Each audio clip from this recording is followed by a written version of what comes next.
Okay. Hi, everyone.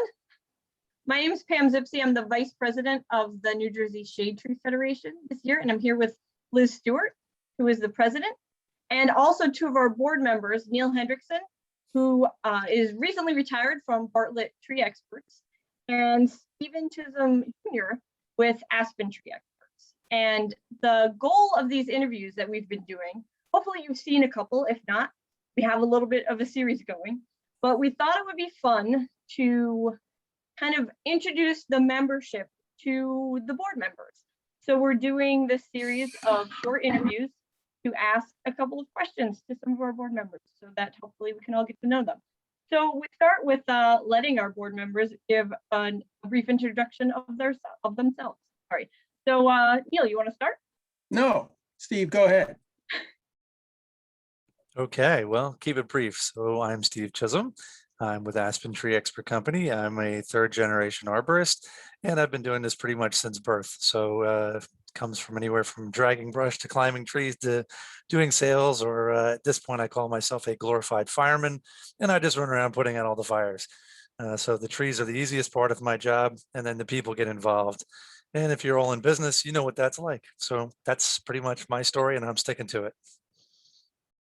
Okay, now I know how to do it. So I'd say, yeah, recently retired after, let's see, 30 plus years. And before that, degrees in forestry and doing forestry. So yeah, arboriculture since 1997. So, and the last 20 plus years of it with Bartlett Tree Research Laboratories as a technical support kind of person. And now I'm retired. I'm doing the same thing, but don't get paid for it. Nice. No stress. No stress. No. Well, cool. Thank you both for joining us tonight. Liz, you have a question? I do. Steve, your family, if people don't know your family, I don't know where they've been because your family's everywhere in the tree world. I'm curious, like a typical day for you, what a typical day is like, but also like what happens around your dinner table? Did you grow up is it trees all the time with everything? It depends on the day, but yeah, there was a lot of that, and separating the tree stuff from other stuff was a blurry line a lot of times because the whole family was involved. So, what happened at work sometimes got spilled over to the table. There were numerous holidays where you'd have to stop that and say, can we have today off, time out, the aunts and uncles, nobody want to hear this. Otherwise, yeah, I mean, there's good and bad anytime you're involved. The whole family's, wrapped up in the tree thing. So I particularly like to not talk work at certain times, like around the dinner table, and just, hey, what's going on with the family? Let's, talk about something else, what's happening. But, otherwise, I mean, it creeps back in there. I mean, even on vacation, I'm looking at trees. So Yeah. Just in your DNA. that's it, Cool. And Neil, for you, I know you're retired, but when you're at work, what would a typical day have been like for you at the labs, at Bartlett Lab? Oh, well, a lot of what I did was technical support. So it was going out and it's, I guess, what I would call forensic arboriculture, where it's really easy to go out and say, prune a branch, spray a bug, but to be a creative problem solver, to try to go back, find out how the problem got there, see if there's creative solutions, and apply the science. There's just not, in my opinion, because probably where I work, this just wasn't enough and isn't enough science in the business. This board does a great job of getting that word out. But yeah, that was my job, trying to get the word out. Still is. You become very passionate about doing the right thing for tree. And yeah, so I think that what motivates most of us. Yeah. Nice. So I have a follow-up, I think, to that.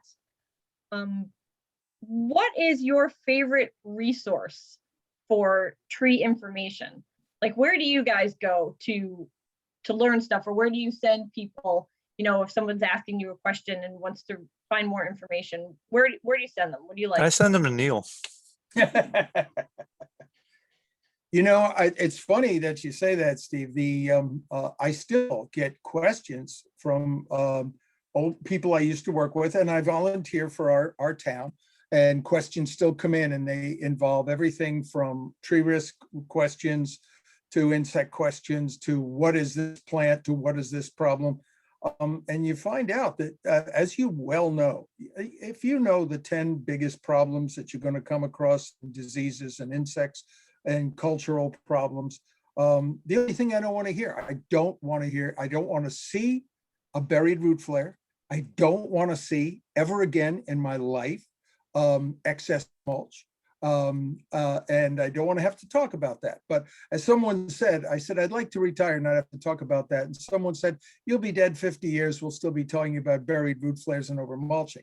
So what do?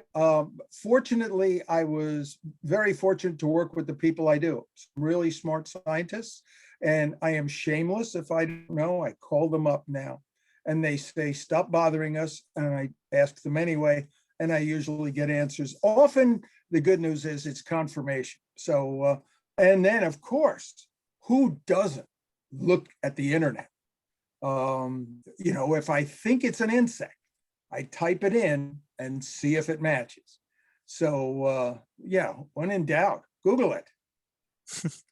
If you're younger than I am, you ask Siri, is this a spotted lanternfly?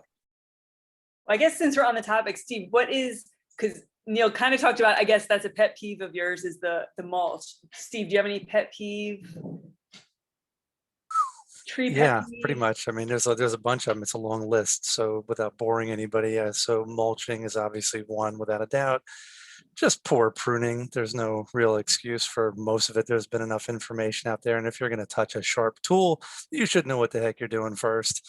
So, when you see people topping trees or flush cutting trees and just ripping things, I mean, you're never going to make, 100% good cuts. But when every cut the person makes is wrong, it's kind of embarrassing. So that kind of drives me nuts.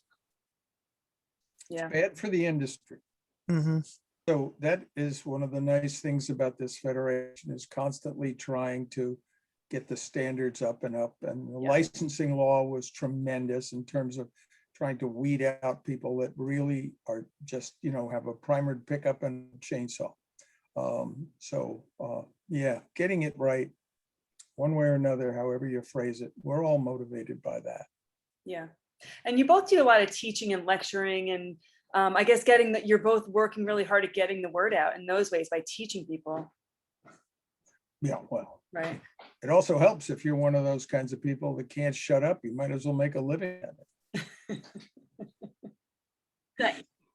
So Liz, should we go to our two-part final question? Sure. Okay, which part do you want to ask? You can go first. Okay, so the first part of the two-part final question is, what's your favorite tree species? You can't have one. It's not allowed. So I have like a top 5 kind of thing, because is there one tree that grows everywhere? No, wrong tree in the wrong place. Absolutely. So if you're going to preach it, you can't have one favorite tree. So if you want the bomb-proof ultimate 500-year-old tree, it's got to be a white oak. Absolutely, positively, hands down. Unless, of course, you live in the other part of the world. So no offense, folks. But if you're from the Northeast, it's got to be white oak. If not, other big, awesome, cool trees. Dawn redwood is great. If I'm going with something that's going to be possibly an ornamental, I love Stewartias. There's Franklinia. I'm a history buff, so anything that has to do with Mr. Franklin, it's a great thing. You mix in history and trees together. I mean, it's a beautiful thing. Nice. Yeah, my favorite tree species is a rotating like top 20 that things come onto and fall off of. So I agree with you there that it's there can never be just one. So Neil, what's your one favorite? I will say there's pear. Calorie pear. There you go. I knew it was coming. No, you didn't say that. No, it's funny, Steve, I got asked this question today. And someone said, oh, you're a longtime arborist. Yes.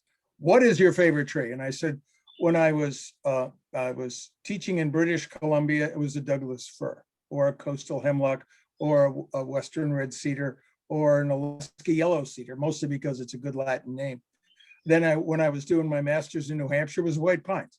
But as you say, it's the national tree. If you're from around here, and you want that bulletproof, stately tree that'll last forever, a white oak. And in fact, because I'm old and start to look beyond the point where I'm still green side up, as the tree people say, I'm having a white oak put on top of wherever I end up.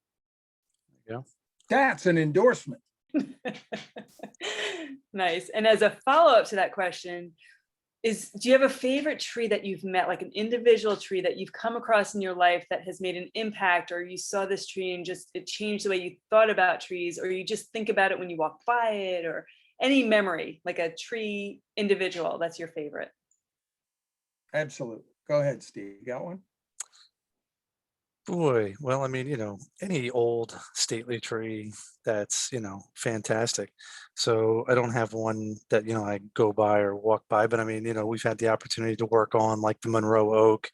I've had the opportunity, like, back in the day when there was the Monroe oak, the Mercer oak rather, before that one blew apart. So, you have contact with, 300 and 400-year-old trees and things of historical nature. If you go down into South Carolina on tour and you see the angel oak, I mean, you have to be in awe of such things. So anytime I see those huge trees walking through the forest in California and looking at the redwoods, I mean, they're all pretty amazing things. Nice. Yeah. Yeah, in my case, years and years ago, somebody wanted to take some branch cuttings to try to regrow an oak, not an oak, a copper beech that was planted either by Theodore Roosevelt or his family next to his house, Sagamore Hill on Long Island. And so I got Bartlett to adopt that tree, and we did everything that could be done for the roots and everything.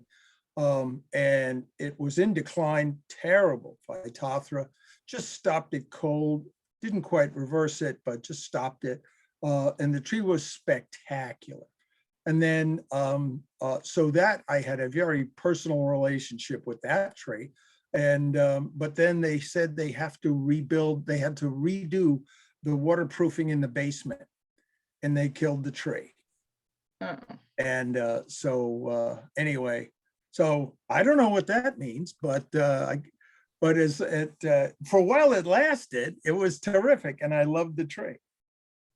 Nice. But as you say, Steve, the Monroe oak, I just wrote another report on that. That's an awesome tree.